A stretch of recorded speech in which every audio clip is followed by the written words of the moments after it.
She only played the cello when it rained, and tonight Venice wept. Marcus Shaw was lost musically, emotionally, everything.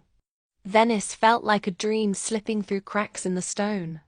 Then, one night, in a rain-soaked alley near the Grand Canal, he heard her. A cello. Soft, sorrowful, haunting, alive with grief, drenched in beauty.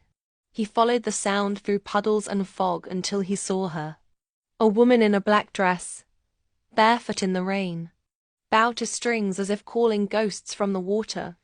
Her name? Eliza Moretti. And Marcus? He was hooked. Every rainy night she played. Always alone. Always vanishing before he could speak. He thought maybe she's not real. Maybe she's a ghost. Tied to a tragedy, like his brother Noah. A brilliant composer. Gone too soon. Killed in a hit and run that no one ever solved. Then came the night Marcus finally confronted her. "Elisa," he said, "why do you play his music?" She didn't flinch. Just handed him a sheet of music. A melody note for note identical to Noah's last composition. One no one else had ever seen. Marcus staggered. "Where did you get this?" Her voice was ice.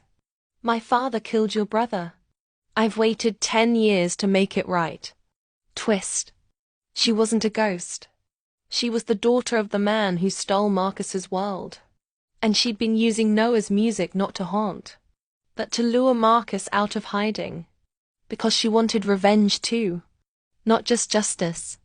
An accomplice. Now, they sit under rainy skies. Cello and piano, turning grief into vengeance. Not through blood, but through music. In Venice, when it rains, the past plays louder. Thanks for watching. Follow for more.